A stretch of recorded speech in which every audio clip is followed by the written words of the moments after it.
Merci de nous rejoindre sur 10e rue Télévision. Bienvenue dans ce journal, mais tout d'abord les titres. Tête-à-tête ce jeudi entre le président Félix-Antoine Tshisekedi et le président du Conseil européen Charles Michel. La question de l'insécurité dans l'Est de la République démocratique du Congo était au menu de leur entretien. Autre sujet d'actualité, la proposition de loi du sénateur Kaumba sur la transplantation d'organes, des tissus et des cellules des corps humains a été débattue ce jeudi à la Chambre haute du Parlement. Les détails dans ce journal. D'abord, cette nouvelle, tête-à-tête ce jeudi entre le président de la République, Félix-Antoine Tshisekedi, et le président du Conseil européen, Charles Michel. Au menu de leur entretien, les questions liées à l'insécurité dans la partie est de la République démocratique du Congo. Par la même occasion, le chef de l'État invite les élèves qui manifestent et passent nuit à la Belle Étoile de regagner leur domicile et leur promet d'éradiquer des groupes armés qui sèment terreur dans cette partie du pays. Nous y reviendrons avec force détail. Dans l'actualité également, le chef de l'État, Félix-Antoine Tshisekedi, a procédé à l'inauguration ce jeudi de 2 bateaux de la Société congolaise de postes et télécommunications, SCPT en sigle, construits à Kinshasa par le financement de l'Union européenne. Un reportage de Pop Kidimbu. Suivez. Après leur rencontre au Palais de la Nation, le chef de l'État Félix-Antoine Tshisekedi et Charles Michel, président du Conseil de l'Union européenne, se sont directement rendus au port de la Société congolaise des transports et des ports SCTP pour inaugurer ces 2 bateaux destinés au balisage du fleuve Congo dans son bief navigable. C'est jeudi 28 avril, les 2 personnalités ont partagé un moment d'échange fructueux. L'inauguration de ces 2 bateaux, construits à Kinshasa avec les financements de l'Union européenne, vient renforcer également la coopération entre le pays de Lumumba et l'UE. Signalons que plusieurs questions étaient également abordées entre Félix Tshisekedi et son hôte, notamment la question relative à l'appui de l'Union européenne à la présidence en exercice de l'Union africaine dont le chef de l'État congolais assure la direction. Quant à la situation sanitaire actuelle causée par la Covid-19 et les conséquences économiques qui en découlent, Félix Tshisekedi et Charles Michel vont également échanger sur les modalités visant à aider les États africains touchés ainsi que sur l'appui de l'Union européenne dans les programmes de vaccination contre les coronavirus. Direction la Chambre haute du Parlement où il s'est tenu ce jeudi une plénière portée sur l'examen de propositions de loi sur la transplantation d'organes, des tissus et des cellules de corps humain dont l'auteur est bien sûr l'honorable sénateur Kaumba. Les détails avec Yassem Avungara. Une plénière consacrée à l'examen de la proposition de loi sur la transplantation d'organes, des tissus et des cellules du corps humain initié par le sénateur Kaumba. D'entrée de jeu, l'Assemblée plénière, sur demande de l'honorable président Modeste Batilou Kwebo, a fait observer 1 minute de silence en mémoire des Congolais qui ont perdu la vie. Ensuite, s'en est suivi les interventions de plusieurs sénateurs. À l'unanimité, ils ont salué cette proposition de loi, restée inédite, mais beaucoup ont procédé à la reformulation et la restructuration de la proposition de loi. Son auteur a sollicité un délai raisonnable pour rencontrer les préoccupations soulevées par les sénateurs. De la loi sur la santé publique n'a pas suffisamment tiré les leçons, ni profit des expériences néfastes vécues par certains pays en Afrique et ou dans le monde avant de légiférer dans le secteur de transplantation d'organes ou autres tissus humains. Dans notre pays, ce phénomène commence à prendre des allures très inquiétantes car un bon nombre de personnes contactent régulièrement les médecins néphrologues à Kinshasa pour que ces derniers leur facilitent les contacts avec les malades des reins en dialyse afin qu'ils se conviennent pour la vente de leurs reins, alors que selon la loi sur la santé, le trafic des organes, tissus ou cellules du corps humain sont interdits ou mieux sont hors commerce. Devant un tel déviationnisme, les médecins néphrologues consciencieux sont tout simplement désemparés et ne savent que faire. Ouvrons à présent une page consacrée aux remises et reprises. Après leur investiture à l'Assemblée nationale, plusieurs ministres ont procédé aux remises et reprises. Question de prendre officiellement leurs fonctions. C'est le cas au ministère de la Communication et des Médias ainsi que celui de la fonction publique où plusieurs ministres entrants promettent de relever les défis pour matérialiser la vision du chef de l'État. Suivez. Le cabinet du président de l'Assemblée nationale a réceptionné ce jeudi 26 avril une proposition de loi portant réforme du secteur de la recherche scientifique. Une initiative de Simon Pierre, député national élu du territoire de Chabunda, province du Sud Kivu. Il y a déjà une loi qui avait défini le cadre légal de la recherche scientifique dans ce pays. C'est l'ordonnance loi signée par le maréchal Mobutu, à l'époque président de la République, c'était en 1982. Alors, 40 ans après, il est important que nous puissions redéfinir le cadre légal dans la recherche scientifique ici. Je suis de ceux qui pensent que ce pays ne pourra jamais décoller si nous ne mettons pas suffisamment de moyens et d'énergie dans la recherche scientifique. Qu'il s'agisse de la sécurité par rapport à nos frontières, qu'il s'agisse de l'agriculture, qu'il s'agisse de la santé, qu'il s'agisse de n'importe quoi, même au niveau des sciences sociales, nous devons, comme font d'autres nations qui aspirent à être de grandes nations, investir dans la recherche et surtout dans l'innovation technologique. Il sera question de prélever au moins 1% de tout ce que les Congolais dépensent pour la communication pour l'affecter à la recherche scientifique, a-t-il suggéré. L'élu de Chabunda voudrait que le pays envisage un projet de mise en place d'un satellite qui permettrait à la RDC de sécuriser ses frontières, maîtriser sa pluviométrie, améliorer son agriculture, ainsi de suite. L'autre innovation contenue dans cette proposition de loi vise l'amélioration du Conseil national pour en faire un Conseil national de la science et la recherche en général, avec cette particularité que ce conseil va contrôler tous les projets de recherche dans les universités et centres et instituts de recherche.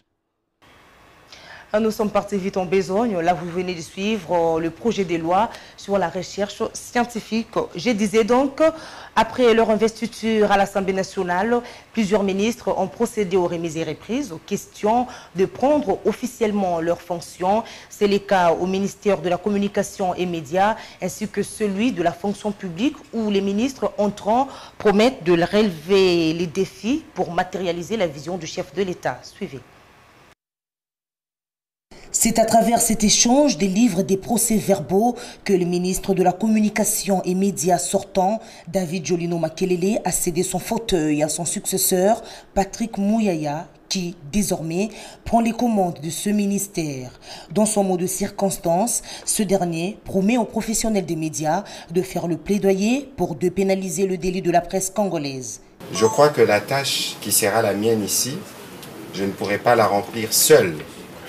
Parce que le principe même du travail de journaliste, votre dire c'est de quoi je parle, c'est un travail en chaîne. C'est pour ça qu'on parle de chaîne de télévision, entre guillemets. Ça veut dire qu'il n'y aura pas des réussites qui sera seulement mienne, ma réussite sera une réussite collective. De son côté, son prédécesseur l'a exhorté à maintenir la flamme allumée. Excellence, Monsieur le ministre, je représente ici celui qui a voulu qu'il y ait des changements comme le président l'avait indiqué. Dans ce ministère, ça n'a pas été facile. Dans le même registre, au ministère de la fonction publique, le ministre entrant Jean-Pierre Liao et le ministre sortant ont procédé à la cérémonie de passation de pouvoir. Le nouveau patron de la fonction publique s'engage à doter de la République démocratique du Congo d'une véritable administration publique à la hauteur de sa grandeur. Les défis qui nous attendent tous sont énormes. J'en suis conscient et nul ne l'ignore. Mais notre détermination est également sans faille.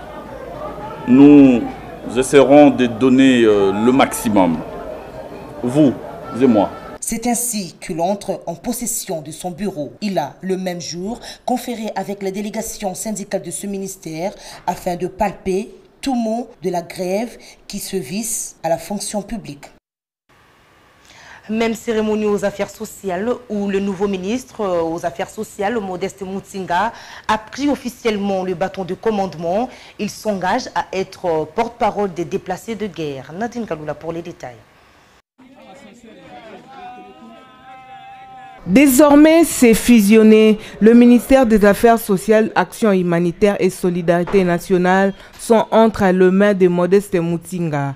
Voilà pourquoi il a d'abord fait la remise et reprise aux affaires sociales avec son prédécesseur Rose Boyata en présence du secrétaire général aux affaires sociales et des membres des cabinets tant sortants qu'entrants. Après la signature du procès verbal et les échanges des signataires, la ministre sortant promet d'être à la disposition de son successeur en cas de besoin. Conscient d'être arrivé à la tête du ministère à un moment difficile dans la mesure où toute la République a les yeux et les oreilles braqués sur l'est du pays où les populations sont déplacées fuyant les attaques des groupes armés, Modeste Mutinga compte faire de cette question une priorité et d'être le porte-parole de ces milliers de déplacés internes, démunis et victimes de catastrophes et inondations. C'est là conformément à la vision du chef de l'État qui place l'homme au centre, mieux encore le peuple d'abord. Après Rose Boyata, Modeste Mutinga s'est adonné au même exercice avec Steve Mbikai où la cérémonie s'est également déroulée dans la sérénité en présence de leurs collaborateurs respectifs. Dans le même registre, au ministère des Hydrocarbures, le ministre entrant, Didier Boudimbu, a pris aussi officiellement ses fonctions dans une ambiance bon enfant. Un reportage de Yassem Avungara. Suivez. Le présent procès verbal comporte les trois articulations suivantes. 1. Dossier technique. 2. Dossier financier. 3. Équipement et matériel. Après avoir réalisé de très belles performances au vice-ministère de l'enseignement primaire, secondaire et technique, le nouveau patron des hydrocarbures en République démocratique du Congo, Didier Boudimbu, dit Génie Blanc, vient d'effectuer une remise et reprise avec le ministre sortant de ce ministère, le patron de l'AVC, après avoir servi valablement le peuple congolais au ministère de l'enseignement primaire et secondaire, a pris ses fonctions. Ici, au ministère des Hydrocarbures, question de stabiliser le secteur. Déterminé comme toujours, le maître Didier Boudimbu dit Génie Blanc rassure les agents et cadres de ces ministères. Question de servir valablement le peuple congolais, comme stipule son mentor, Félix Antoine Tshisekedi Tshilombo. Une foule immense était venue accompagner le nouveau patron des hydrocarbures en RDC. Question de l'appuyer sur la détermination qu'il a toujours eue pour servir sa population. Et pour boucler ce chapitre, au ministère des Mines, la même cérémonie de remise et reprise était au rendez-vous. La nouvelle patronne des Mines rassure les agents et cadres pour la bonne marche de ce secteur. Un reportage de Yassem Avungara une fois de plus. Antoinette Ntsamba, nouvelle ministre des Mines, a pris officiellement ses fonctions ce mercredi après remise et reprise avec Willy Kitobo. La cérémonie de remise et reprise au ministère des Mines a eu lieu ce mercredi 28 avril 2021 entre la nouvelle patronne des mines en RDC, Antoinette Ntsamba. La nouvelle patronne de mines de la République démocratique du Congo remercie le président de la République, Félix Antoine Tshisekedi Tshilombo, pour le choix porté sur sa personne afin de diriger ce secteur clé de l'économie du pays. Elle fera face à plusieurs défis dans ces secteurs. Les récentes révélations faites par Albert Yuma, le PCA de la GECAMINE sur le contrôle des grandes mines dans la GECAMINE par les sociétés étrangères seront sans doute parmi ces premiers dossiers à traiter le plus rapidement possible car plusieurs organisations et personnalités ont exigé des enquêtes très sérieuses du gouvernement sur ce dossier. Antoinette Ntsamba Kalambayi est venu pour travailler, comme stipule sa famille politique UDPS, le peuple d'abord. C'est-à-dire, il va travailler pour mettre en valeur tous les secteurs miniers en République démocratique du Congo et donner une nouvelle image à ces secteurs combien louables, très déterminés, comme son mentor, chef de l'État Félix Antoine Tshisekedi Tshilombo, pour trouver des solutions les plus attendues à la République démocratique du Congo. Dans l'actualité également, le ministre du Développement rural, François Roubota, a reçu en audience ce jeudi l'ambassadeur de Suède, Henri Rasband, en République démocratique du Congo. Suivez cet élément. Venu présenter le civilité en l'endroit du nouveau locataire du ministère d'État du Développement rural, François Roubota Masumboko, l'ambassadeur Suède, Henri Rasband, a profité de l'occasion pour parler de quelques activités effectuées ici au Congo dans plusieurs volets, entre autres l'aspect démocratique, anticorruption, santé, le domaine de la femme et des filles. Pour moi, tout d'abord, de féliciter le ministre d'État pour sa nomination récente et de sa prise de fonction. On a parlé aussi des longues relations entre la RDC et la Suède. On a aussi, et peut-être surtout, parlé de la présence et des activités de la Suède ici en RDC aujourd'hui, entre autres à travers la nouvelle stratégie de coopération-développement qui a été décidée par le gouvernement suédois en décembre dernier et qui comprend quelques différents volets sur plutôt questions de valeurs, développement démocratique, respect des droits humains, égalité des genres, mesures anticorruption, un autre volet sur la santé, surtout des femmes, des filles, des jeunes. Il faut noter que leurs échanges étaient plus centrés sur le secteur de développement durable, la stabilité sociale, l'environnement, climat et biodiversité. Et puis, parlons des réactions qui ne cessent de tomber après l'investiture du gouvernement Samalou Kondé. Norbert Yamba, cadre de l'UDPS, recommande à ce nouveau gouvernement de mettre un accent particulier sur les priorités. Les propos recueillis par Z Mokoko. Suivez. Il faut dire que le gouvernement est arrivé, mieux vaut tard que jamais. C'était entendu. Certainement que nous sommes dans une perspective triennale, 3 ans. Mais en court terme, il faut axer les actions du gouvernement autour de certains attributs de souveraineté. Il y en a 4. Le premier attribut de souveraineté, c'est la sécurité. Il faut donc se battre, mort du cuisse, pour que la sécurité soit rétablie sur l'ensemble du territoire, parce que la sécurité a une imbrication incidentielle. J'allais dire des effets d'entraînement sur l'ensemble du territoire national. Le président avait déjà prôné à l'école primaire la gratuité, il faut continuer avec la gratuité. Encore qu'il faut mettre en place des infrastructures scolaires qui permettent véritablement de donner un enseignement de qualité à nos enfants. Troisièmement, la santé. Vous savez, la santé a des effets d'entraînement sur la vie des citoyens. Voilà, donc si on numérise, et ça c'est la politique du président, coup de chapeau, parce que là, il y a même un ministre qui est chargé du numérique, et que il faut pas considérer que les 36 milliards, c'est beaucoup d'argent. Et au niveau national, on a 7 milliards. C'est que quand vous prenez 13 milliards, plus 7 milliards, vous avez 20 milliards. On appelle ça en termes techniques un budget consolidé. Alors, vous allez me dire, en 3 ans, lorsqu'on met en place un processus de lutte contre la corruption, où il y a volatilisation des moyens de l'État en proportion de 75%, moi je dis non, c'est amplement sous-estimé, quoi. Donc, on peut aller même au-delà, mais encore qu'il faut que tout le monde ait le cœur dans l'ouvrage. Et puis avant de se quitter, on va parler sport pour se détendre un peu. La Ligue des champions de l'UEFA, demi-finale, le Paris Saint-Germain a sombré à domicile au Parc des Princes sur la note de 1-2 face au Manchester City. Suivez cet élément de Fanny Mouika. 0-0 in Manchester. Dans le cadre de la demi-finale aller de la Ligue des Champions, le Paris Saint-Germain a affronté Manchester City au Parc des Princes le mercredi 28 avril dans la soirée. Manchester City s'est imposé 2-1 face au Paris Saint-Germain grâce à 2 buts en seconde période de Kevin De Bruyne et Riyad Mahrez. Di Maria. En die gaat erin. Het is Marquinhos. Au cours d'un match passionné et grande qualité, l'équipe de Pep Guardiola a été menée à la pause sur une tête de Marquinhos. Cependant, City a une fois de plus fait preuve de caractère et de classe. Stones kan er net bij. Dit is mis. Nog een keer. Après la pause, pour une remontée sensationnelle. Malgré la victoire de Citizen, Pep Guardiola dit qu'il est impossible de contrôler le Paris Saint-Germain pendant 90 minutes. Il est satisfait, mais méfiant pour le match retour qui est prévu le 4 mai prochain. Et Neymar, de son côté, déclare « La guerre continue. Je crois en mon équipe ». Mbappé. Et puis avant de se quitter, je vous rappelle les principaux titres de ce journal. Tête-à-tête ce jeudi entre le président Félix-Antoine Tshisekedi et le président du Conseil européen, Charles Michel. La question de l'insécurité dans l'Est de la République démocratique du Congo était au menu de leur entretien.